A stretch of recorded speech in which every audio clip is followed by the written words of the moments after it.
مجلس منعقد کرنے اور دین کی کچھ ایسی باتیں جن میں ہم اور آپ سے یا ہمارے اور آپ کے گھر کے افراد سے یا ہمارے اور آپ کے سماج کے جو مسلمان بھائی اور بہنیں ہیں ان میں سے بعض حضرات اور خواتین سے سرزد ہونے والی غلطیوں کی اصلاح کے سلسلے میں ہوں گی اور تھیں، ایسی ایک مجلس منعقد کرنے کا اللہ تبارک و تعالیٰ نے موقع عطا فرمایا ہے۔ میرے سامنے اس وقت جو عنوان ہے وہ عنوان ہے وراثت کی تقسیم میں ہونے والی غلطیاں، تقسیم میراث میں ہونے والی غلطیاں۔ اسلامی شریعت اللہ تبارک و تعالیٰ کی ایسی شریعت ہے جس میں انسانی زندگی کے، سماج کے، معاشرے کے جو مسائل ہیں ان مسائل کے سلسلے میں بڑی واضح رہنمائی ہم اور آپ کو ملتی ہے۔ اللہ تبارک و تعالیٰ نے قرآن و سنت کی شکل میں امت محمدیہ کو وہ دین عطا فرمایا جس دین میں ان کی اپنی زندگی کے مختلف قسم کے مسائل کا حل اللہ تعالیٰ نے پہلے ہی سے رکھ چھوڑا ہے۔ انہی میں سے بڑا اہم مسئلہ ہے میراث کا طریقہ، وراثت، یعنی کوئی انتقال کر جانے والا اپنے پیچھے روپیے کی شکل میں، جائیداد کی شکل میں یا دنیا کی کسی بھی اور دولت کی شکل میں، سونے چاندی کی شکل میں، اور کبھی کسی منفعت جیسے مختلف آمدنی کے ذرائع کی شکل میں، اور کئی مرتبہ ایسا ہوتا ہے کہ کوئی بہت بڑا بزنس امپائر چھوڑ کر جاتا ہے تو اس انسان کے انتقال کے بعد کون اس کے مال کا وارث ہوگا اور کس کا کتنا حق بنے گا، یہ بھی اللہ تبارک و تعالیٰ نے اسلامی شریعت کے اندر بڑے واضح انداز میں متعین کر دیا ہے۔ یہ اس قدر زیادہ آسان، اس قدر زیادہ باریکی کے ساتھ، دقت کے ساتھ ترتیب دیا گیا نظام ہے کہ آپ حیران رہ جائیں گے کہ بڑے سے اپنے آپ کو مسلمان ہونے کے ناطے اپنے آپ کو یاد دلائیں کہ نہیں، اسلامی شریعت میں ان مسائل کا حل ہے تو میں اسلامی شریعت کی روشنی میں اپنے اس مسئلے کو حل کر لوں گا، یہ طے کر کے اگر سارے ورثہ، سارے وارثین اگر آئیں اور آ کر کسی بھی اس فن کے جاننے والے ماہر عالم دین کے سامنے بیٹھ جائیں، زیادہ سے زیادہ میں کہہ رہا ہوں ایسے ہی کہ 15 منٹ لگیں گے، 15 منٹ میں اتنی باریکی کے ساتھ معاملہ طے ہوگا کہ کوئی چیز ادھر کی ادھر نہیں ہوگی، ادھر کی ادھر نہیں ہوگی۔ اتنا جو ہے دقیق، اتنا مضبوط اور اتنا جو ہے یوں سمجھیے کہ ہر حقدار کو اس کا حق دلانے والا نظام اللہ تبارک و تعالیٰ نے نظام میراث کی شکل میں ہم اور آپ کو عطا فرمایا ہے۔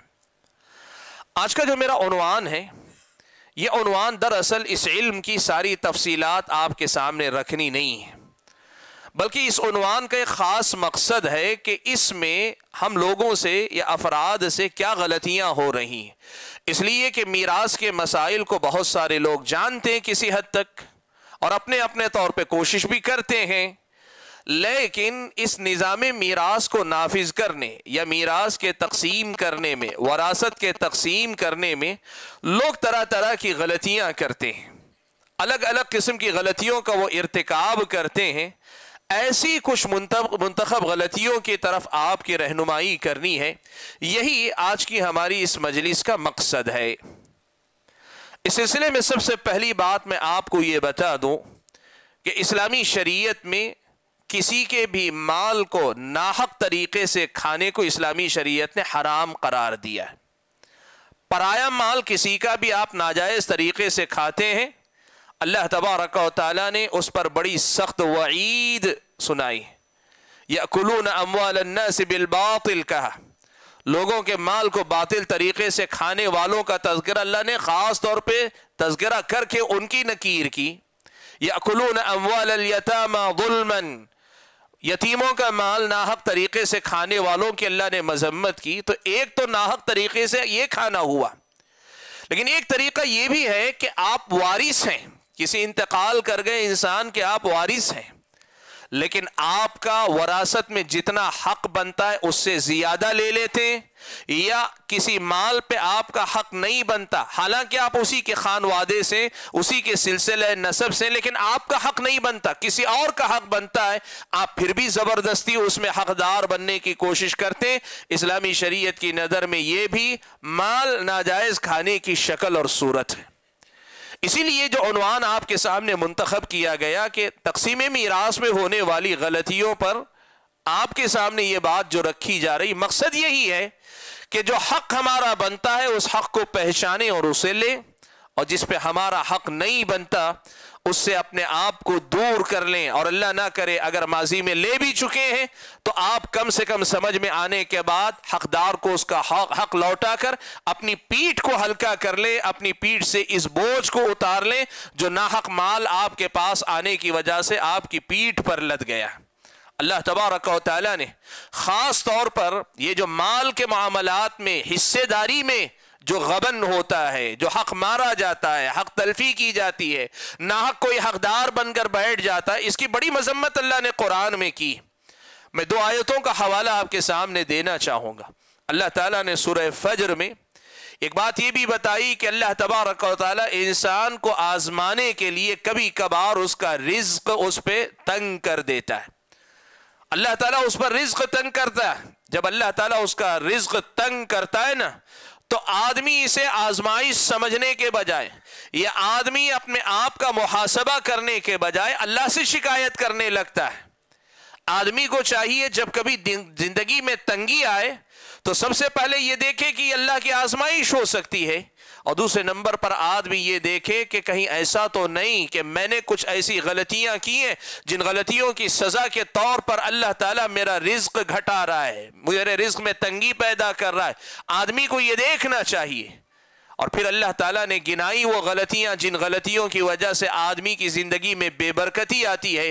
اللہ نے فرمایا وَتَأْكُلُونَ التُّرَاثَ أَكْلًا لَمًّا.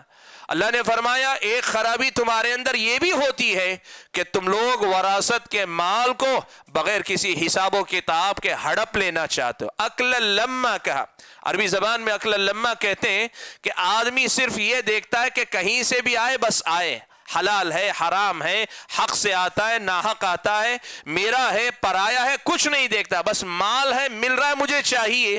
جس آدمی کی طبیعت یہ بن جائے اس کو کہتے ہیں یأکل المال اکلا لما. اللہ نے فرمایا وَتَأْكُلُونَ التُّرَاثَ أَكْلًا لَمًّا. خاص طور پہ وراثت کے معاملے میں تم لوگوں کا معاملہ یہ ہے کہ تم مال غنیمت سمجھ کر یا ایسا مال سمجھ کر جس کا کوئی مالک نہیں اپنا بنا لیتے ہو، اور بے حد و حساب کھانا تمہاری اپنی عادت بنا لیتے ہو. یہ مذمت ہے. خاص طور پہ میراث اور وراثت میں ہونے والی جو غلطیاں اور ناحق طریقے سے جو حقدار بنتے ان کو تنبیہ ہے اس آیت کے اندر. قرآن مجید کی ایک دوسری آیت میں اللہ تبارک و تعالیٰ نے، سیاق کچھ اور ہے لیکن مال کے سلسلے میں ہی اللہ تبارک و تعالیٰ نے ایک مسئلہ اور بیان فرمایا. وَإِنَّ كَثِيرًا مِّنَ الْخُلَطَاءِ لَيَبْغِي بَعْضُهُمْ عَلَى بَعْضٍ. اللہ نے فرمایا یہ عام ہے مسئلہ کہ جب لوگ کسی میں حصے دار ہوتے ہیں نا، کئی لوگ اس میں شریک ہوتے ہیں، شراکت داروں میں اکثر یہ ہوتا ہے کہ وہ ایک دوسرے پہ زیادتی کرتے، ایک دوسرے پہ ظلم کرتے، ایک دوسرے کا حق مارتے ہیں. یہ پارٹنرشپ کے اندر بہت زیادہ ہے. لیکن إِلَّا الَّذِينَ آمَنُوا وَعَمِلُوا الصَّالِحَاتِ، ہاں ایسی باتوں سے وہی لوگ بچتے ہیں جو علم ایمان والے ہیں اور عمل صالح کرنے والے ہیں. وَقَلِيلٌ مَّا هُمْ، اللہ نے فرمایا اور ایسے لوگ بہت ہی کم ہیں. وَقَلِيلٌ مَّا هُمْ، بہت کم لوگ ہیں. آیت کا سیدھا پیغام یہ ہے کہ جب کبھی کسی بھی بنیاد پہ لوگ حصے دار بن جاتے ہیں، چاہے اپنی مرضی سے شراکت داری کی ہو، پارٹنرشپ کی ہو، یا پھر یہ کہ کسی کی وراثت میں آپ کئی اپنے ایک ہی خاندان کے افراد ہیں، کسی کی وراثت میں آپ حصے دار بن گئے ہیں، تو یہاں اکثر یہ ہوتا ہے کہ ایک دوسرے کا حق مارنے کی کوشش کی جاتی ہے۔ اس سے وہی لوگ بچتے ہیں جو ایمان والے اور عمل صالح کرنے والے ہوتے ہیں، اور ایسے لوگ بہت تھوڑے ہوتے ہیں۔ گویا ہمارے موضوع سے جڑ کر دیکھیں تو یہ بات اللہ تعالیٰ نے اس آیت کے اندر بیان فرمائی۔ حاضرین گرامی، ان آیتوں کی روشنی میں جو پہلا مسئلہ، پہلا پیغام آپ کو دینا چاہتا ہوں وہ یہ کہ یہ آیتیں مجھ کو اور آپ کو یہ بتاتی ہیں کہ وراثت ہم حق کے نام پہ لیتے ہیں، لیکن حق کے نام پہ ناحق نہ لیا کریں۔ ہم حقدار ہیں تب لیں، اور جتنے کے حقدار ہیں اتنا ہی لیں، اپنے حق سے زیادہ آگے نہ لیں۔ اور یہ بات جانے بھی ہو سکتی ہے، انجانے بھی ہو سکتی ہے۔ کئی بار آدمی جان بوجھ کر ڈنڈی مارتا ہے، جان بوجھ کر آدمی پر زیادتی کرتا ہے، ظلم کرتا ہے، اور کئی مرتبہ ایسا بھی ہوتا ہے کہ انجانے ہی میں سے ہی آپ کسی کا حق لے بیٹھتے ہیں۔ آپ اپنی جگہ سمجھتے ہیں کہ میں حق لے رہا ہوں، جبکہ آپ حق نہیں لے رہے ہیں، آپ ناحق لے رہے ہیں۔ ایسی صورت میں یہ میری اور آپ کی ذمہ داری بنتی ہے کہ چاہے ہم میراث تقسیم کرنا چاہتے ہو یا میراث کی تقسیم ہو رہی ہے، ہم اپنا حصہ لینا چاہ رہے ہوں، یا پھر یہ دیکھنا چاہ رہے ہوں کہ ہم اس میں حقدار بنتے ہیں کہ نہیں بنتے، ہر حال میں ہم اور آپ کو اس کی فکر کرنی چاہیے کہ ہم کیا واقعتاً اس میں حصے دار بنتے ہیں کہ نہیں بنتے۔ اس مسئلے پر ایک مرتبہ غور کر لیں، ایک مرتبہ اس کا جائزہ لے لیں۔ میں آج کی اس مجلس میں آپ کے سامنے کچھ منتخب غلطیوں کا تذکرہ کرنے جا رہا ہوں جو عام ہیں، ہمارے سماج میں بہت زیادہ عام ہیں، جو غلطیاں بہت زیادہ کی جاتی ہیں میراث کے سلسلے میں، ان کا تذکرہ کرنے جا رہا ہوں۔ لیکن ان کا تذکرہ کرنے سے پہلے ایک بنیادی مسئلہ یہ آپ کے سامنے ذکر کر دوں۔ دیکھیے، غلطیوں سے بچنے کا طریقہ یہ نہیں کہ آپ یہ جانیں کہ غلطیاں کیا کیا ہوتی ہیں۔ غلطیوں سے بچنے کا سب سے صحیح طریقہ یہ ہے کہ میراث کے تقسیم کا صحیح طریقہ کیا ہے یہ آپ سیکھ لیں۔ آپ جب صحیح طریقہ سیکھ کر اس پر عمل کر لیں گے، آپ غلطیوں سے بچ جائیں گے۔ لیکن اگر آپ صرف لوگوں کی غلطیوں سے سیکھنا چاہتے ہیں تو آپ یہ بات یاد رکھیے، غلطیاں لامحدود ہوتی ہیں۔ ہر آدمی ایک نئے انداز کی غلطی کر سکتا ہے، ہر آدمی ایک نئے قسم کا مسئلہ اپنے طرف سے لا سکتا ہے، لیکن اس کی غلطیاں ضروری نہیں کہ تمام مسائل کا احاطہ کرتی ہوں۔ اسی لیے آج کی میری گفتگو کی روشنی میں ایسا نہیں ہوگا کہ آپ کو میراث کا مسئلہ پورا سمجھ میں آ جائے گا، نہیں سمجھ میں آئے گا۔ آپ کو میراث کا مسئلہ ایک علم کے طور پر اپنے طور پہ پڑھنا پڑے گا، اور اگر آپ نہیں پڑھ سکتے، آپ یہ علم نہیں جانتے، تو آپ کی یہ ذمہ داری بنتی ہے کہ آپ کے اپنے گھر میں جب کبھی میراث کی تقسیم کا مسئلہ آئے تو کسی علم والے کے سامنے بیٹھ کر اس مسئلے کو آپ حل کر لیں، یہ آپ کو کرنا پڑے گا۔ باقی میری جو باتیں ہیں آج جو میں آپ کے سامنے ذکر کرنے جا رہا ہوں، یہ وہ عام غلطیاں ہیں جو میراث کے سلسلے میں ہمارے سماج اور معاشرے میں دیکھنے کو ملتی ہیں۔ میں بس ان میں سے کچھ منتخب غلطیاں آپ کے سامنے رکھنا چاہتا ہوں۔ سب سے پہلی غلطی جو ہم اس معاملے میں ہمارے اور آپ کے سماج میں دیکھتے ہیں وہ کیا ہے؟ سب سے پہلی غلطی یہی ہے کہ بہت سارے لوگوں کو یا تو پتہ نہیں ہے کہ اسلام میں تقسیم میراث کا بھی کوئی نظام ہے، یا پھر وہ جانتے ہیں لیکن اسے اپنی عملی زندگی میں اپنانا نہیں چاہتے۔ بنیادی غلطی سب سے پہلے یہ ہے، بڑی تعداد ایسے لوگوں کی جو یا تو جانتے ہی نہیں کہ اسلام میں میراث کی تقسیم کا اتنا باریک نظام ہے، حتیٰ کہ آپ تعجب نہ کریں کہ بچہ اگر حمل میں ہے، باپ کا انتقال ہوا اور باپ کے انتقال کے وقت بچہ اپنی ماں کے یعنی بیوی کے، شوہر کے انتقال پر بیوی کے پیٹ میں حمل بھی ہے، تو وہ بھی حصے دار ہوگا کہ نہیں ہوگا؟ اگر ہوگا تو کس حساب سے اسے حصہ دیا جائے گا؟ اس لیے کہ اس میں اور نزاکت آتی ہے کہ وہ لڑکا بھی ہو سکتا ہے، لڑکی بھی ہو سکتی ہے، کیا پتا پیٹ میں جو ہے وہ لڑکا ہے کہ لڑکی، کیا پتا اس کا حصہ کیا ہونا چاہیے، لڑکے والا لڑکی والا؟ آپ یقین رکھیں اسلامی شریعت میں اس کی بھی تفصیلات آپ کو مل جائیں گی۔ اسلام نے اتنا دقیق اور باریک نظام دیا ہوا ہے میراث کا، یہ سب سے پہلے لوگوں کو معلوم ہونا چاہیے۔ پہلی جو غلطی کرتے ہیں، تقسیم میراث میں اسلامی شریعت کے نظام کو نہیں اپناتے، یا تو جانتے نہیں اس لیے نہیں اپناتے، یا پھر جانتے ہیں لیکن کسی اور وجہ سے اسے نہیں اپناتے ہیں، اور یہ جو ہے بہت بڑا مسئلہ ہے۔ دیکھیے، اگر کوئی آدمی اسلامی شریعت کے احکام کو جانتا نہیں ہے، जाहिल है, उसे सीखना चाहिए। लेकिन जानता है, लेकिन मानता नहीं, कबूल नहीं करना चाहता है, वो इनकार कर रहा है। इनकार करना आदमी को कुफ्र तक ले जाता है। इस्लामी निज़ाम जो तक़सीम मीरास का इस्लामी निज़ाम है, सिस्टम जो अल्लाह ने दिया है, अगर उसका इनकार करता है कि नहीं मुझे ये मंजूर नहीं, मैं कबूल नहीं करूंगा, यह आदमी कुफ्र के दर्जे तक जा सकता है।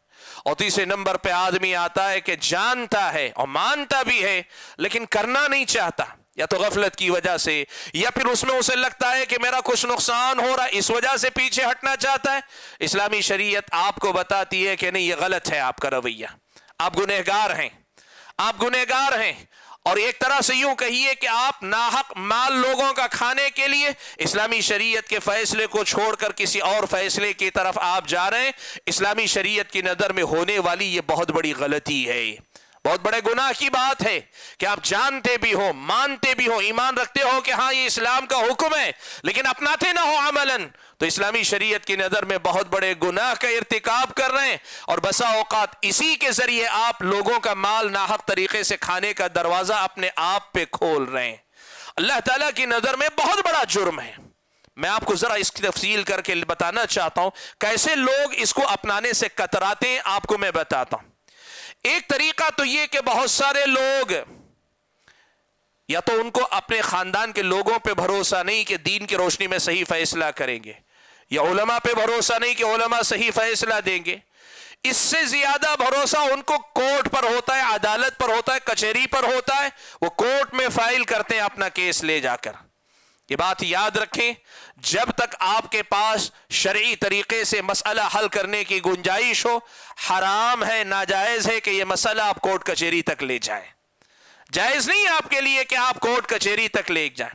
कई बार आदमी कोर्ट कचहरी इसलिए जाता है कि उसको लगता है कि मीरास का अगर इस्लामी कानून नाफिज होगा तो मुझे हिस्सा नहीं मिलेगा, लेकिन वही अगर गवर्नमेंट के कानून के मुताबिक फैसला होगा मुझे हिस्सा मिल जाएगा। मैं एक मोटी मिसाल आपको दूं। एक आदमी इंतकाल कर जाता है, उसके अपने बेटे भी हैं, उसके अपने पोते और पोतियां भी हैं। इस्लामी शरीयत का कानून सिस्टम आपको यह बताता है इंतकाल होते वक्त उसके अगर बेटे हैं उसके पोतों को वरासत नहीं मिलेगी। लेकिन हुकूमत का जो हमारे अपने मुल्क का कानून है, वो कानून हमें बताता है कि अगर किसी आदमी का इंतकाल होता है तो उसके बेटों से ज्यादा उसके पोते ज्यादा हक रखते हैं, उनका पावर ज्यादा माना जाता है, उनका इख्तियार ज्यादा माना जाता है। अब यहां कमाल क्या होता है, बेटा ये देखता है कि मैं अगर वारिस बनूंगा तो कम मिलेगा, भाई कई हैं मेरे, लेकिन पोते मेरे बेटे ही ज्यादा हैं, तो हो सकता है मेरा हिस्सा ज्यादा आ जाए, कोर्ट की तरफ चला जाता है।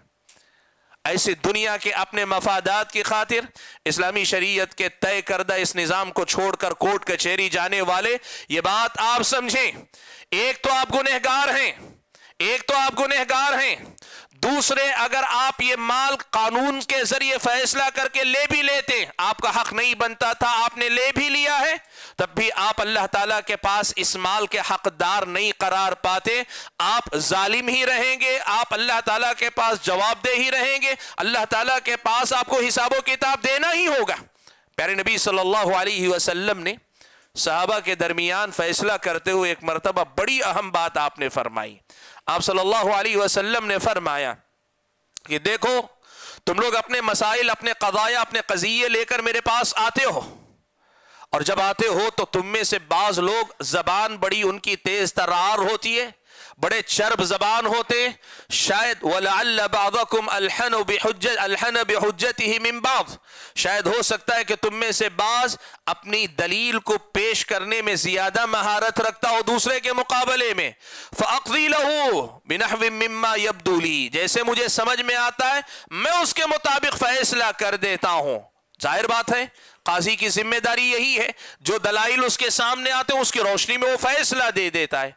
अल्लाह के नबी ने फरमाया अगर मैं किसी के हक में उसके भाई का हक लेकर किसी और को दे रहा हूं ना हक, मुझे जो समझ में आ रहा है तुम जो दलाइल दे रहे हो उसकी रोशनी में मेरा फैसला तो बरहक ही रहेगा, लेकिन मेरे फैसले की वजह से किसी हकदार से उसका हक छीनकर नाहक किसी के पास पहुंच रहा है, इसलिए कि तुमने कज़िया अच्छे अंदाज से पेश कर दिया, वो कमजोर हो गया, तो फिर ये बात याद रख लेना कि जो माल मैं दे रहा हूं वो माल नहीं, वो जहन्नम का एक हिस्सा, जहन्नम का एक टुकड़ा तुम्हें दे रहा हूं। अल्लाह के नबी के फैसले के बाद भी वो चीज तुम्हारे लिए हलाल नहीं हो सकती अगर तुम उसके हकदार नहीं हो। तो आप बताओ, कोर्ट कचहरी में जाकर आप कानून के मुताबिक फैसला अपने हक में ले आएंगे तो क्या आप हकदार बन जाएंगे? नहीं बनेंगे। ये मसला याद रखना पड़ेगा। पहली गलती असल में यही है कि इस्लामी शरीयत का ये जो निज़ाम मीरास है, इसे अपनाने के लिए लोग तैयार नहीं, कोर्ट कचहरी की तरफ जाते हैं। या फिर कुछ लोग ऐसे भी हैं वो कोर्ट कचहरी भी नहीं जाते और वो शरीयत इस्लामिया के तक़सीम मीरास को भी नहीं जानते, नहीं मानते या नहीं अपनाते, वो अपनी तरफ से देना चाहते हैं। चूंकि बड़ा बेटा है इसलिए जो है उसको मैं ज्यादा दूंगा, या बड़े बेटे के बजाय दूसरे बेटे की औलाद ज्यादा इसलिए मैं उसको ज्यादा दूंगा, या मेरा फलां बेटा 3 बेटे तो खुशहाल है, चौथा बेटा मेरा जरा तंग दस्त है तो मैं उसे ज्यादा दूंगा। नहीं, ऐसा कोई निजाम इस्लामी शरीयत ने आपको नहीं दिया है। आप अपने तौर पे वरासत में नहीं, जिंदगी में देने के मसाइल अलग है, मैं उनका जिक्र करूंगा आइंदा। जिंदगी में आप किसी की मदद करना चाहते हैं किसी बेटे की, वो अलग मसला है। लेकिन मीरास में अपने तरीके में अपने तरफ से यह तकसीम करना कि किसी को कम किसी को ज्यादा देने का इरादा करना कि मेरी मौत के बाद किसी को ज्यादा दिया जाए किसी को कम, आपकी इसकी इजाजत इस्लामी शरीयत नहीं देती। माल आपका है लेकिन मीरास के तौर पे जब तकसीम होता है तो वो मीरास का माल आपका नहीं होता, आपकी वफात के साथ हर हकदार का वो हक बन चुका है, फिर आपके देने की जरूरत नहीं, अल्लाह ने दे दिया है उसको उसका हक। हर हकदार को अल्लाह ने उसका हक मुतय्यन कर दिया। जिस वक्त अल्लाह ने मौत आपके मेरे मुकद्दर में लिखी, मेरा और आपका माल उसी लहदे उसी लम्हे हर आदमी के मेरे वारिसों में से जिसका हक बनता था उसका हक बन चुका है। बस ये तकसीम के जरिए हक उसके हवाले किया जाता है, ये बात याद रखनी चाहिए। तो मैंने कहा पहली जो गलती होती है ना, वो गलती ये कि बहुत सारे लोग या तो तकसीम मीरास के इस निज़ाम को नहीं मानते या मानते हैं तो नहीं अपनाते। ये सबसे पहली गलती है। हालांकि ये बात मालूम होनी चाहिए कि ये मसला कुफ्र और ईमान का भी हो सकता है, ये मसला गुनाह और सज़ा का भी हो सकता है, ये मसला लोगों का माल नाहक तरीके से खाने का भी हो सकता है, और ये मसला अपनी औलाद के साथ अल्लाह तबारक व तआला को भी नाराज करने का मसला हो सकता है। ये सबसे पहली शक्ल है जो मीरास में गलती की शक्ल में हमारे और आपके समाज में पाई जाती है। दूसरी गलती जो हमारे और आपके समाज में नजर आती है वो क्या है? दूसरी बड़ी गलती ये है कि बहुत सारी औलाद ये समझती है कि बाप के पास जिंदगी में अगर जायदाद है तो औलाद ये समझती है कि ये मेरा हक है कि बाप मुझे दे, बाप मुझे दे, ये बाप का हक है, यानी मेरा हक है, औलाद का हक है कि बाप हमें दे। अगर बाप नहीं देता हमारा हक मार रहा है। अभी आज सुबह मैं बताऊं, मसला तो ये तो उन्वान तो 2-4 दिन पहले, 1 हफ्ता 10 दिन पहले तय हो गया था ना। आज सुबह मैं बताऊं एक जगह से मुझे कॉल आता है और यही मसला हूबहू यही सवाल। वो क्या सवाल है? सवाल ये है कि बाप बाहयात है, बाप की अपनी जायदाद है, वो एक जायदाद बेचकर दूसरी जायदाद खरीदना चाहता है, बच्चे हैं, शादीशुदा हैं, उनका अपना घर बार है, और बच्चे जिद करके बैठे हैं कि हमें जरूरत है, इसलिए हलाल नहीं, जायज नहीं आपके लिए कि एक जायदाद बेचकर दूसरी जायदाद खरीदें। आप पर फर्ज है कि आप जायदाद बेचकर वो पैसा हमें दें। हमें जरूरतमंद रखते हुए आप दूसरा घर कैसे ले सकते हैं? आप गुनहगार हैं, आप जालिम हैं, फुला हैं। याद रखो अल्लाह के बंदो, बाप जिम्मेदार है आपके अपने खाने का, आपके अपने कपड़े का और आपकी अपनी जो है रहाइश का, जब तक आप नाबालिग रहें। जब तक आप नाबालिग हैं तब तक जैसे ही बुलूगत की दहलीज पे खड़े होकर आप अपने कदमों पे खड़े हो जाते हैं, बाप के माल पर आपका कोई हक नहीं है। बाप के माल पर कोई हक नहीं, जैसा हक आप जता रहे हैं कि ये मेरा हक है बाप दे, नहीं। हाँ, इस्लामी शरीयत ने बाप को यह जरूर कहा है कि दुनिया से जाने से पहले अगर अपने वरसा को बेनियाज करके जाओ, दे दिलाकर जाओ तो अच्छा है। इन्नका अंतज़रा वरसतक अग़निया खैरुन लहुम मिन अन तदअहुम आलतन यतकफ़फ़ून अन्नास। अल्लाह के नबी ने फरमाया अपनी औलाद को बेनियाज बनाकर छोड़ कर जाओ, ये बात अच्छी है इस बात के मुकाबले में कि फकीर मिस्कीन बनाकर छोड़ कर जाओ कि लोगों के सामने वो हाथ फैलाते फिरे।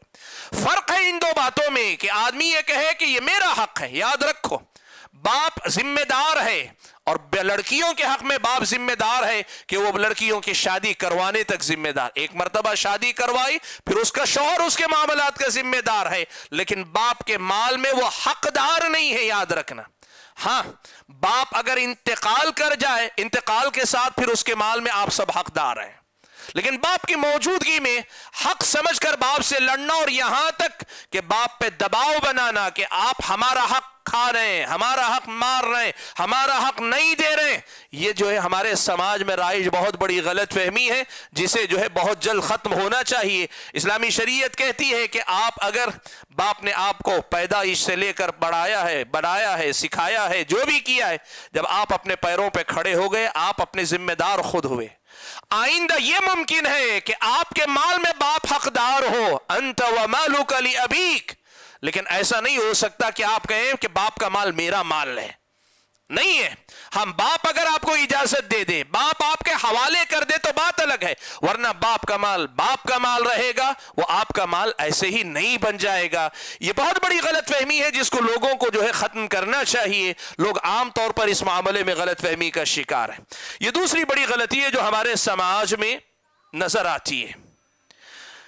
تیسرا ایک مسئلہ ہے جو ہمارے سماج میں ہوتا ہے بہت زیادہ، ایک طرح کی غلطی ہے جو ہمارے سماج میں رواج پائی ہوئی ہے، وہ یہ کہ کچھ لوگ جو ہے انتقال سے پہلے وراثت تقسیم کر دینا چاہتے ہیں. ایک بڑا اہم مسئلہ ہے، اس کو ذرا ہمیں سمجھنا چاہیے.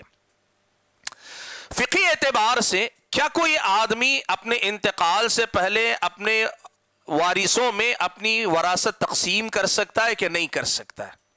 ایک مسئلہ ہے. میں پہلے یہ مسئلہ آپ کو بتا دوں. اسلامی شریعت آپ کو یہ بتاتی ہے کہ ایک آدمی اپنی اولاد کا، اپنے گھر بار کا ذمہ دار ہوتا ہے، ان کو کھلانا، ان کو پلانا، ان کے کپڑے لتے، ان کی جو بنیادی ضرورتیں ان کے پوری کرنے کا.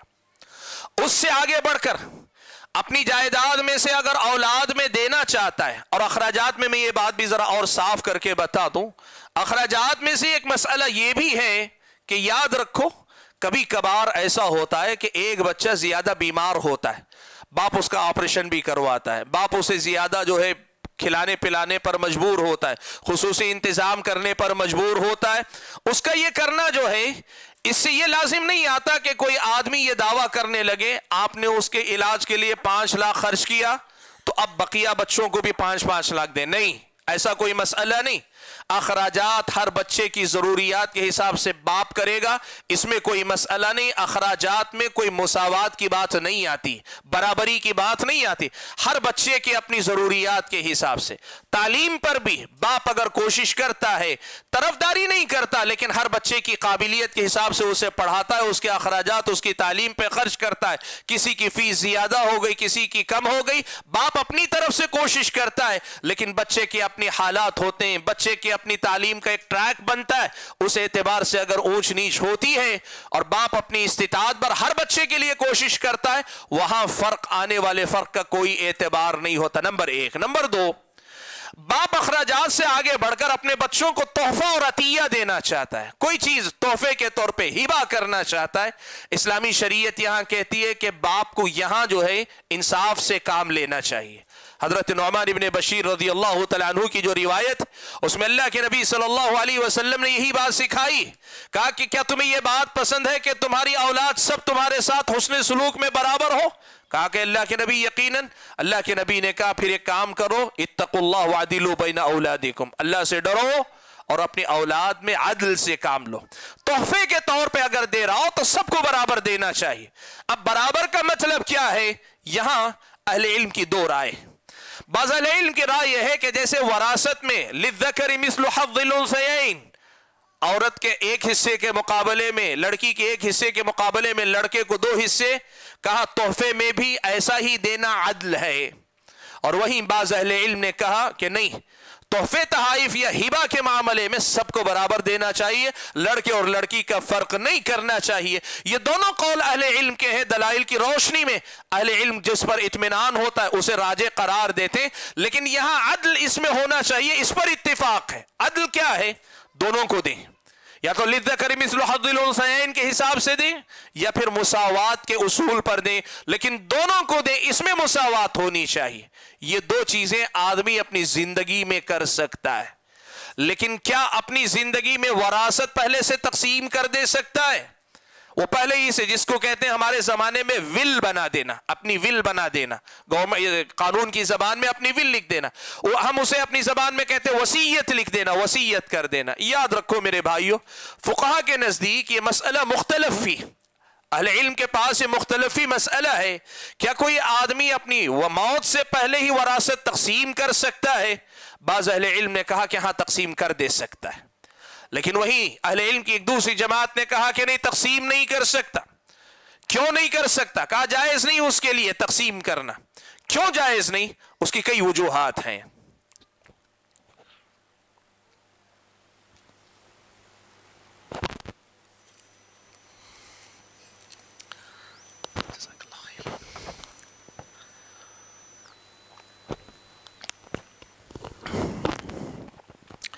कहा जिंदगी ही में अपनी वरासत जो है नहीं तकसीम कर सकता। क्यों नहीं तकसीम करता? कहा कि जिंदगी में तकसीम कर देने का मतलब, एक आदमी बूढ़ा है, लगता है कि मौत कभी भी आ सकती है, और वो देख रहा है अपने सामने मेरे इतने बच्चे, मैं इनके दरमियान बांट देना चाहता हूं। कहा इसमें कई किस्म के नुकसानात का इम्कान होता है। पहला नुकसान ये है कि हो सकता है जैसे ही तुमने वरासत तकसीम कर दी, जैसे ही वरासत तकसीम कर दी, उनके नाम पे लिख दिया, तो हो सकता है कि बहुत सारे औलाद वरासत मिल जाने के बाद तुम्हारी देख रेख में तवज्जो देना कम कर दें। बाज़ नालायक औलाद होती, पैसे के बाद फिर माँ बाप की अहमियत नहीं रह जाती उनके पास। इसका भी इम्कान है कि आपके अपने लिख देने के बाद या उनके नाम जायदाद कर देने, तकसीम कर देने के बाद, पैसा मिल जाने के बाद, जायदाद मिल जाने के बाद माँ बाप की तरफ से गफलत करने वाली हो जाए, और ये नहीं होना चाहिए। एक इम्कान है। दूसरा, और ये इम्कान उस वक्त होता है जब जिंदगी ही में मिल जाए। अगर उसके बजाय सिर्फ विल बना दे जिसे बाद में तब्दील भी किया जा सकता हो, तो उसमें हो सकता है ये खतरा ना हो, लेकिन दूसरे नुकसानात हो सकते हैं। क्या नुकसान? क्या पता कि आप अभी इंतकाल कर जाएंगे। ठीक है, दुनिया के हिसाब से लगता है कि आप इंतकाल कर जाएंगे, लेकिन क्या पता कि आप इंतकाल कर ही जाएंगे। हो सकता है अल्लाह ताला आपकी उम्र दराज करे, और हो सकता है फिर आपकी और मजीद औलाद हो। आपने सारी जायदाद इनके लिए लिख दी, आगे औलाद हो रही, उसके लिए आपने क्या छोड़ा? साद इब्न अबी वक्कास रज़ियल्लाहु तआला अन्हु बीमार हुए, अल्लाह के नबी सल्लल्लाहु अलैहि वसल्लम इयादत के लिए तशरीफ लाए। हजरत साद इब्न अबी वक्कास ने कहा, अल्लाह के नबी, मैं अपने माल को वसीयत में लिख देना चाहता हूं सब कुछ, इसलिए कि मेरी एक ही बेटी है जो मेरी वारिस हो रही, सिर्फ एक बेटी मेरी वारिस हो रही है और कोई मेरी वारिस नहीं है, तो मैं अपना माल वसीयत में लिख देना चाहता हूं। अल्लाह के नबी ने कहा नहीं। कहा ठीक है अल्लाह के नबी, आधा माल लिख दूं? कहा नहीं। अल्लाह के नबी 1/3 वस्सुलुस, अल्लाह के नबी 1/3 माल लिख दो? कहा ठीक है, अस्सुलुस वस्सुलुसु कसीर औ क़ाल कबीर। अल्लाह के नबी ने कहा ठीक है, वसीयत करना ही है तुमको, तो फिर तुम ये काम करो, 1/3 की वसीयत करो, बाकी माल तुम छोड़ दो। फिर अल्लाह के नबी ने कहा कि साद, हो सकता है कि अल्लाह ताला तुम्हारी उम्र दराज करे और तुम इस्लाम की खिदमत करने वाले बनो। अल्लाह के नबी ने यह कहा, और बाद में अमलन यही देखा गया। साद इब्न अबी वक्कास जो अपने आप को समझ रहे थे कि मेरी मौत का वक्त करीब आ गया, सेहतमंद भी हुए और आगे चलकर तारीख इस्लाम के बहुत बड़े अजीम फातेह भी बने, और अल्लाह ने उनको कई मजीद औलाद अता की। अब आप सोचें, वो जो फैसला उन्होंने लिया था, अकेली बेटी ही वारिस है, सब अल्लाह की राह में लिख दूंगा, बेटी को जो देना है दे दूंगा, फिर बाद वाले बच्चों के लिए क्या होता? हो सकता है अल्लाह ताला आपकी जिंदगी में, आपके मुकद्दर में और वारिसीन लिखे, और यह भी मुमकिन है कि अल्लाह ना करे, अल्लाह ना करे, आप लिख रहे हैं आपकी वफात से पहले आपका कोई बेटा इंतकाल कर जाए, यह भी मुमकिन है। और उस एतबार से अगर देखें, जब आप वफात पा रहे हैं उस वक्त आपका बेटा अगर बाहयात नहीं तो वो वारिस नहीं होता इस्लामी शरीयत के मुताबिक, लेकिन आपकी पहले से की गई विल का नतीजा यह है कि वो भी वारिसों में शुमार हो गया। और ऐसा भी मुमकिन है, इम्कान की हद तक बात यह भी है, अल्लाह ना करे, यह भी मुमकिन है कि बेटा जो है किसी वजह से मीरास से महरूम करार पाता हो, कोई बेटी कोई बेटा मीरास से महरूम बन जाए। कैसे? अल्लाह ना करे मुर्तद हो जाए। मुर्तद वारिस नहीं होता इस्लामी शरीयत की नजर में। हो सकता है वो मुर्तद हो गया, लेकिन आपने विल बना दी, तकसीम कर दी, जबकि वो उसका वारिस नहीं, हकदार नहीं बन सकता। ऐसे बहुत सारे नुकसानात हो सकते हैं जिसकी वजह से, और खास तौर पे एक नुकसान मैं जिक्र करना चाहूंगा इसका, इसलिए कि दुनिया में ऐसी मिसालें हैं। ये भी मुमकिन है कि आपने वरासत पहले से तकसीम कर दी, या आपने विल बना दी कि मेरी मौत के बाद मेरे बच्चों को यह सब कुछ मिलेगा। अब क्या होता है, दुनिया ये देखती है ना, बाज इतनी नालायक औलाद भी निकलती है, वो देखती है कि बूढ़ा या बूढ़ी जब तक है कोई फायदा तो नहीं मुझे मेरी जिंदगी में, इसको दुनिया से भेज दूंगा तो इतना पैसा मिलेगा, मेरी परेशानियां कम से कम हल होगी। हैं ये दुनिया के अंदर मिसालें, यानी पैसे की खातिर अपने बाप को, अपनी मां को मारने वाले भी इस दुनिया में हैं। ऐसे पता नहीं कितने शर जन्म लेते। इसलिए याद रखो भाइयों कि जिंदगी में मीरास तकसीम आपको नहीं करनी चाहिए। मीरास तकसीम आपको नहीं करनी चाहिए। आप अगर देना चाहते हैं, जरूरतमंद देख रहे हैं अपने बच्चों को, तो आप एक काम करें, सब बच्चों में जो अभी मैंने कहा ना हिबा का तरीका, अपनी जायदाद में से कुछ हिस्सा बाकी रखकर कुछ हिस्सा आप तकसीम कर दें। मान ले आपके पास 10 करोड़ रुपया रखा है, 5 करोड़ आप बाकी रखें, लेकिन 5 करोड़ को बांट दें कि अपनी जरूरतें तुम सब पूरी कर लो, सब औलाद को बांट दें। बाकी 5 करोड़ जब आपको अल्लाह बुला ले बाद में वो निजाम मीरास के मुताबिक हर हकदार को मिल जाएगा। तो एक गलती ये होती है हमारे समाज में कि मीरास को वक्त से पहले तकसीम कर देने की कोशिश करते और उससे बहुत सारे मफासिद जन्म लेते हैं, जिनमें से कुछ की तरफ मैंने इशारा किया। अगली गलती जो कि मेरे ख्याल में चौथी गलती है, वो ये कि कई बार ऐसा होता है कि मीरास की तकसीम में कुछ लोग जो है शरई ज़ाबितों का ख्याल नहीं रखते। मीरास की तकसीम से पहले माल में कुछ हक हैं, मय्यत के माल में मीरास की तकसीम से पहले कुछ हक हैं, वो हक पहले अदा होने चाहिए, उसके बाद फिर मीरास तकसीम होनी चाहिए। बुनियादी तौर पर 3 किस्म के हक होते हैं।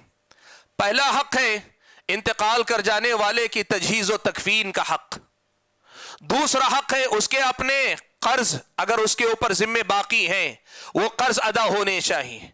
और कर्ज 2 किस्म के हो सकते हैं, एक तो लोगों के से मुताल्लिक माली हुकूक हो सकते हैं, माल फलां से लिया है, फलां से लिया है, फलां को देना है, मुख्तलिफ कर्ज हो सकते हैं।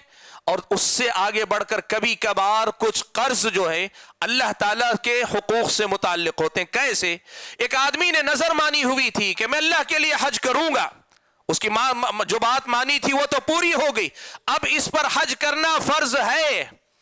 जाहिर बात है हज के लिए पैसा चाहिए, और कोई इंतकाल कर जाए तो ये हक अल्लाह ताला का उसके माल में से अदा होना चाहिए। हज का पैसा उसके माल में से मीरास के तकसीम होने से पहले निकाल लिया जाना चाहिए। तो कर्ज पहले निकाला जाए। और तीसरे नंबर पर है अगर उसने कोई वसीयत की, और वसीयत 1/3 माल की ही हो सकती है, उससे ज्यादा नहीं हो सकती। और एक बात यहां ज़िम्नन जिक्र कर दूं, वसीयत किसी वारिस के हक में नहीं हो सकती। जो वारिस बनने वाला शरई ज़ाबिते के मुताबिक उसके हक में नहीं हो सकती, और 1/3 माल से ज्यादा नहीं हो सकती। और अगर किसी ने इससे ज्यादा की भी है,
لا الہ الا اللہ۔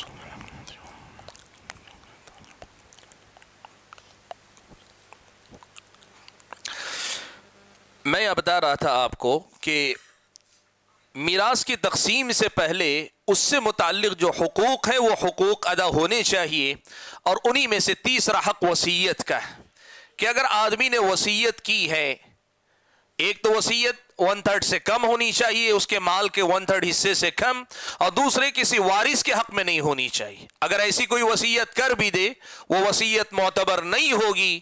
اور دوسری بات یہ کہ اگر 1/3 سے زیادہ کرے تو گھٹا کے 1/3 تک ہی نافذ کی جائے گی، لیکن یہ وصیت مال تقسیم ہونے سے پہلے نافذ کر دی جائے گی۔ غلطی جو اس معاملے میں ہوتی ہے وہ یہ کہ کئی مرتبہ لوگ یہ کام یہ کرتے ہیں کہ نہ قرض ادا ہوتا ہے میت کا، نہ ہی وصیت نافذ ہوتی ہے، تجہیز و تکفین بسا اوقات اس کے پیسے سے ہوتی ہے یا اولاد دے دیتی ہے، لیکن وراثت سب کے اندر پہلی فرصت میں بانٹ دی جاتی ہے، جبکہ وہ وصیت ویسی کی ویسی باقی ہے، اس کا قرض لوگوں پہ باقی ہے۔ ایسی غلطی نہیں کرنی چاہیے۔ وراثت میں سب سے پہلے مال کے جو حقوق ہیں وہ حقوق میت کے مالی حقوق پہلے ادا ہو جائیں، اس کے بعد جو مال بچتا ہے وہ وراثت کا مال ہے اور وہی مال تقسیم ہونا چاہیے۔ اس بات کو بھی ہم اور آپ کو یاد رکھنا چاہیے۔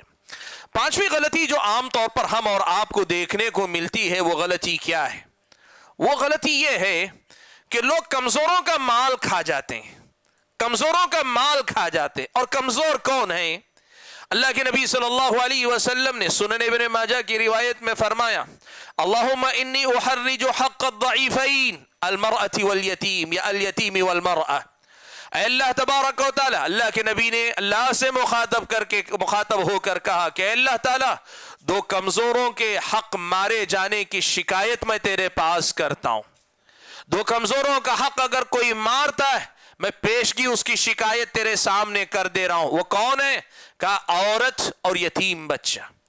خاندان میں جو عورتیں ہوتی ہیں، خاص طور پہ بیٹیوں کو وراثت سے محروم رکھنا، ہمارے سماج میں بڑی عجیب عجیب باتیں۔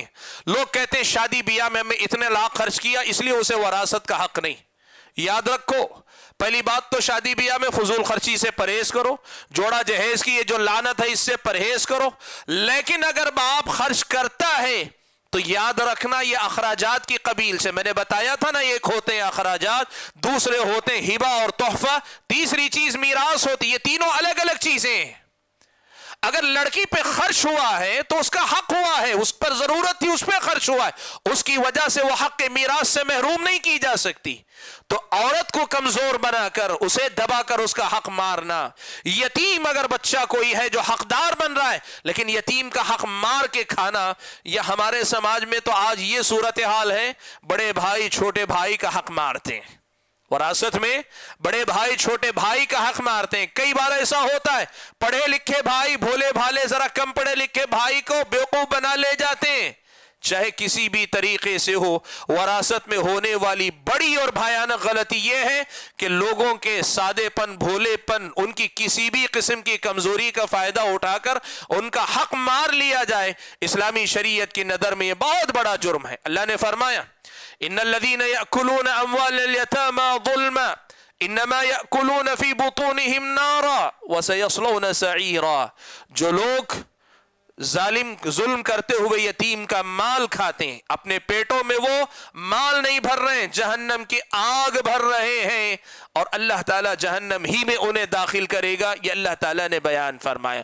معلوم ہوا کہ ایک غلطی یہ بھی ہے کہ لوگ کمزوروں کا مال کھا جاتے ہیں، کمزوروں کا مال جو ہے ہڑپ لیا کرتے ہیں۔ میں تفصیل میں جانا نہیں چاہتا کس کس انداز سے بیٹیوں کو محروم کیا جاتا ہے۔ یاد رکھنا، بیٹیوں کا حق ویسے ہی حق رہتا ہے جیسے بیٹوں کا حق۔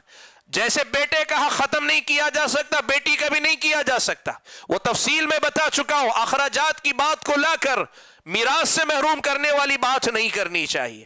زندگی میں اگر باپ نے سب کو ہبہ کیا ہے، اور ہبہ ہو تو سب کو کرنا چاہیے، اور باپ نے ہبہ کیا ہے اس کو بنیاد بنا کر میراث سے محروم نہیں کرنا چاہیے۔ یہ مسئلہ یاد رکھیں۔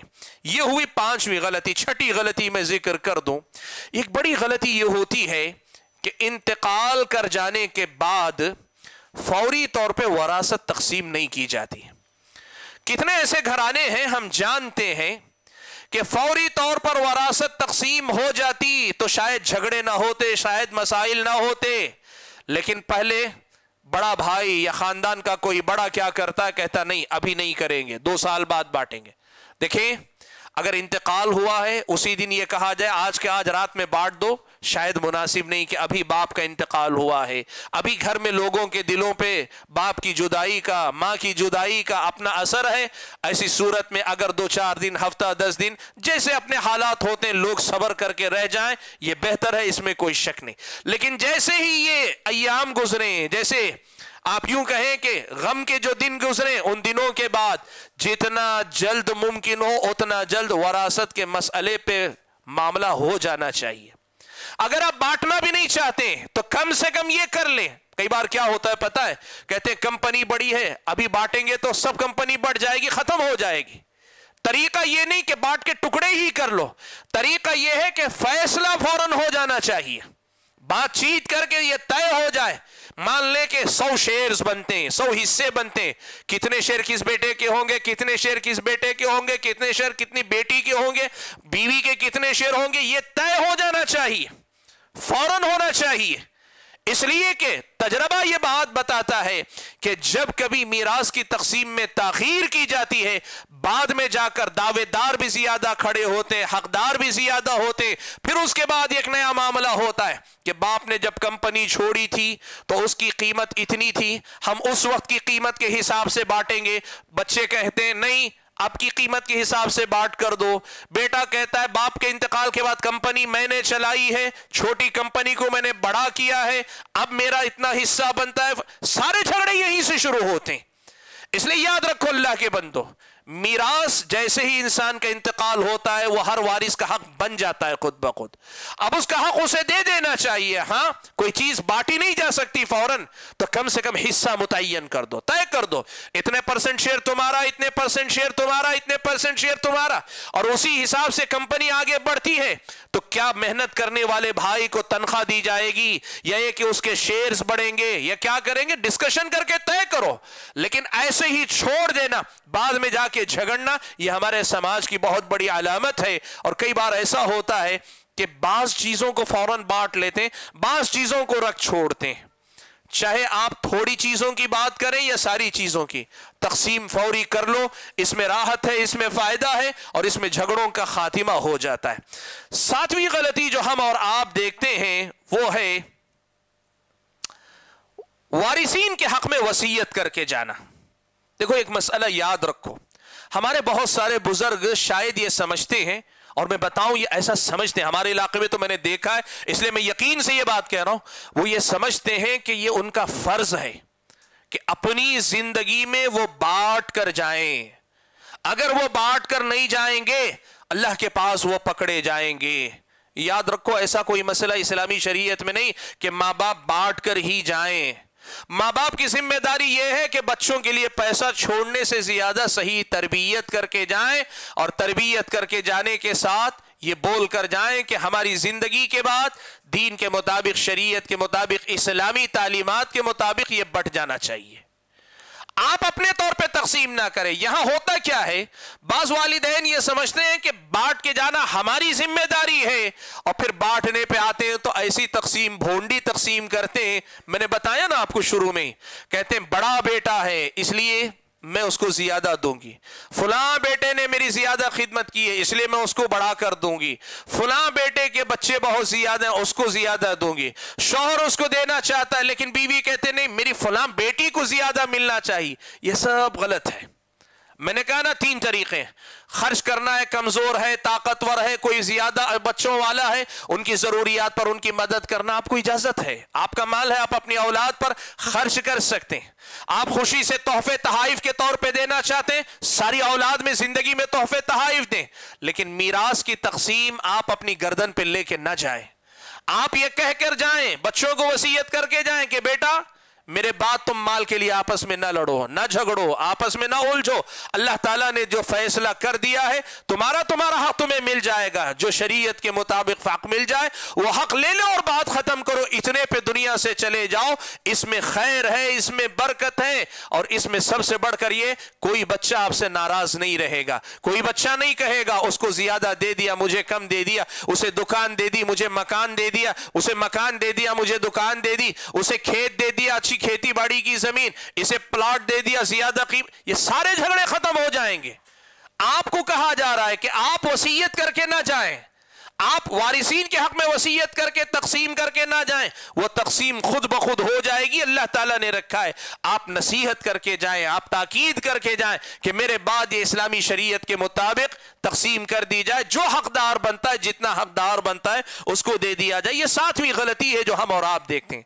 8वीं गलती जो कि एक गलती भी है और एक गलती से आगे बढ़कर एक यूं समझिए कि एक फिक़ही मसला है समाज का। कई मर्तबा ऐसा होता है कि लोग बेटों के होते हुए पोते को वारिस बनाने पे जिद करते हैं, और कई मर्तबा मस्जिदों तक फैसले आते हैं तो बाज मस्जिदों की कमेटियां तक ऐसे गलत फैसले करती हैं। वो क्या करते हैं पता है? देखिए, एक आदमी है, वो उसके बेटे, मान लीजिए 4 बेटे उसके हैं। एक बेटे की शादी हुई, जो छोटे छोटे बच्चे थे, बाप की मौजूदगी में बेटा इंतकाल कर गया। अब जाहिर बात है उसके बच्चे छोटे छोटे हैं।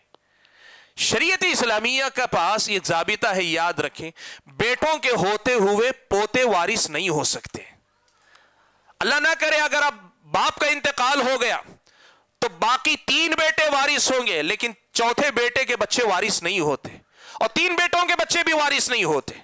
अलबत्ता 3 बेटों के जरिए बाद में जाके इनको वरासत मिल सकती है। यहां क्या हुआ, कुछ लोगों ने कहा ऐसे कैसे, सबसे ज्यादा जरूरतमंद तो पोते हैं, इनके तो बाप जिंदा है, वो तो 2 बच्चे मासूम हैं।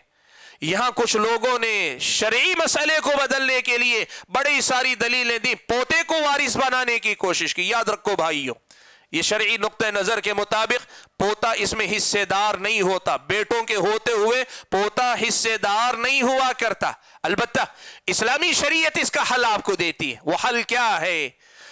बाप जो इसका इंतकाल हो रहा है ना, अगर वो ये देख रहा है कि मेरी वफात के बाद मेरे 3 बेटे और उसकी औलाद तो हकदार बन जाएंगी, मेरा चौथा बेटा जो इंतकाल कर गया उसके बच्चे महरूम रह जाएंगे, वो वसीयत करके जा सकता है कि पोतों को वसीयत में दाखिल कर दे, इसलिए कि पोते वारिस नहीं है, तो पोतों को वसीयत कर दे, पोतों के हक में कहे कि मेरे माल में से इतना माल मेरे पोतों को दे दिया जाए, बाकी माल शरीयत के मुताबिक बांट दिया जाए, और शरीयत की तकसीम के मुताबिक बेटों को ही हकदार बनाया जाए, पोतों को हिस्सेदार ना बनाया जाए। शरीयत ने मसले का जहां हल रखा है वहां रखें।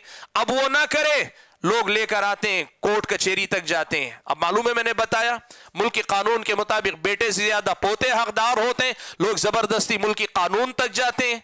और अगर ऐसा नहीं होता तो एक बेहतर तरीका यह भी है कि वारिस के तौर पे तो 3 ही बेटे वारिस हों, लेकिन उनके दिल में इतना तो एहसास होना चाहिए कि हमारा भाई इंतकाल कर गया, उसके बच्चे बेसहारा नहीं रहने चाहिए।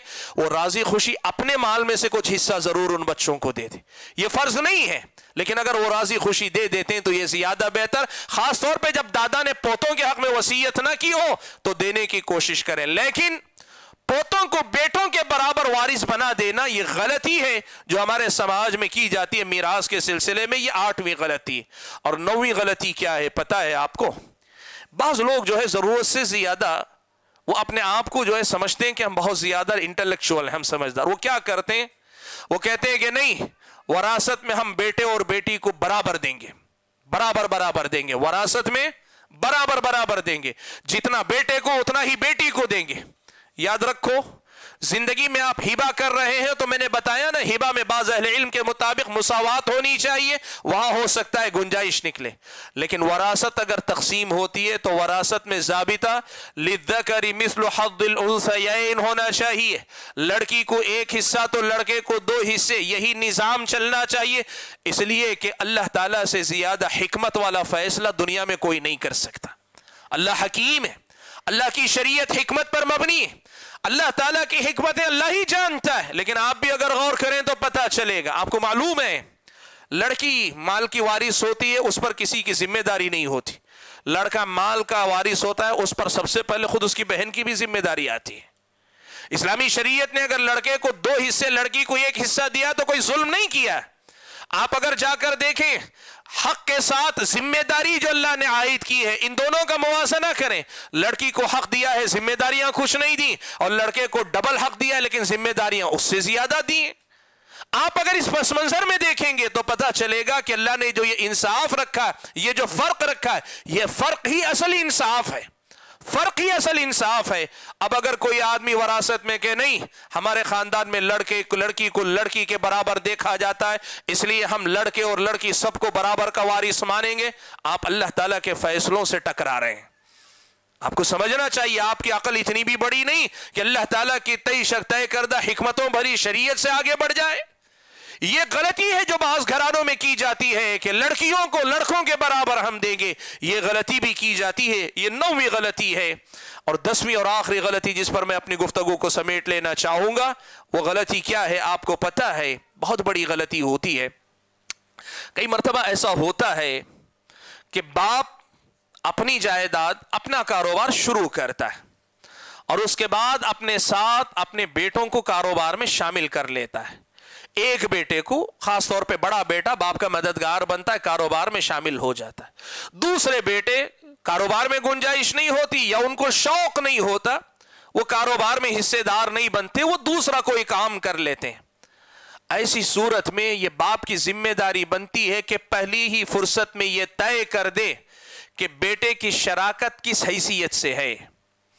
क्या वो बाप का पार्टनर है या फिर ये बाप का सिर्फ मददगार है जिस पर उसको उसकी उजरत मिल जाती है।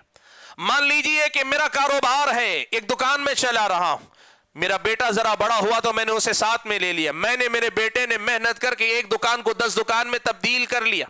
सवाल यह है कि ये 10 दुकान सिर्फ मेरी मिल्कियत है या मेरे और मेरे बड़े बेटे की बराबर की हिस्सेदारी है? ये क्लैरिटी पहले ही करके जानी चाहिए बाप को, मामलात पहले ही साफ करने चाहिए। अक्सर ऐसा होता है, बड़े झगड़े ऐसे होते हैं, बाप का इंतकाल हो जाता है, बड़ा भाई कहता है कि नहीं, ये तो मैं बाप का पार्टनर हूं, पहले इसमें से आधा मेरा अलग कर दिया जाए, 5 दुकानें मुझे दे दी जाएं पार्टनर की हैसियत से, और बाकी 5 बाप की वरासत में सब भाइयों के बराबर मेरा हिस्सा दिया जाए। प्रैक्टिकल लगता ही आपको बात।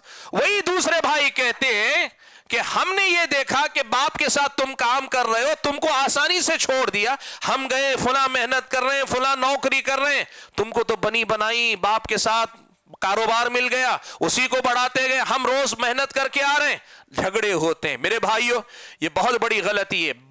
बेटे को अपने साथ शरीक करना गलत नहीं, लेकिन बेटे की जो शराकतदारी है वो किस एतबार से? क्या वो पार्टनर है या आपका एम्प्लॉय है? अगर एम्प्लॉय है तो उसके बदले में आप उसे क्या हक देंगे, और अगर वो पार्टनर है तो आपके अपने कारोबार में उसका शेयर कितना है, ये चीज पहले ही मुतय्यन कर दें आप, ताकि वरासत में बाद में जाकर झगड़े ना होने पाए। ये तस्फिया किए बगैर छोड़कर चले जाना आज हमारे समाज के अंदर लड़ाई झगड़े की बहुत बड़ी बुनियादों में से एक बुनियाद है।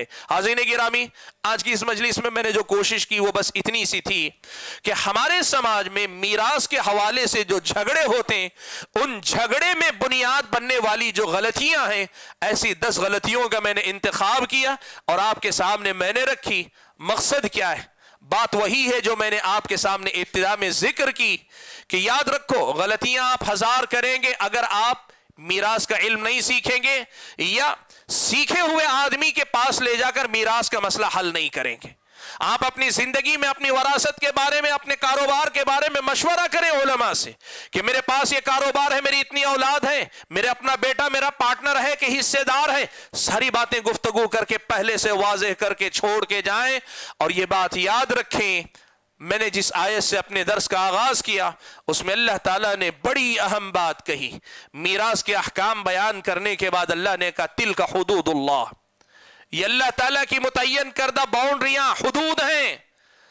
वमन युतिइल्लाह व रसूला, अब इन हुदूद की पासदारी में जो अल्लाह और उसके रसूल की اطاعت و فرما برداری کرتا ہے، اللہ تعالیٰ اسے جنتوں میں داخل کرتا ہے جن کے نیچے نہریں داخل بہتی ہیں۔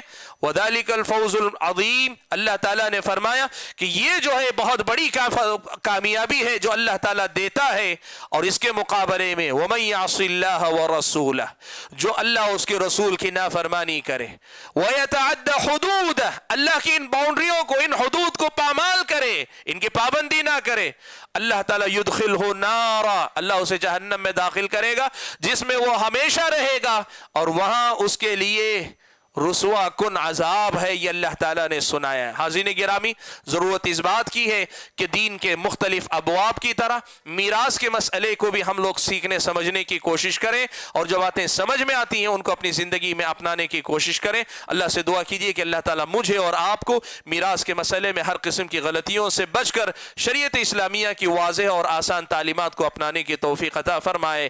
آمین۔ وآخر دعوانا ان الحمد للہ رب العالمین۔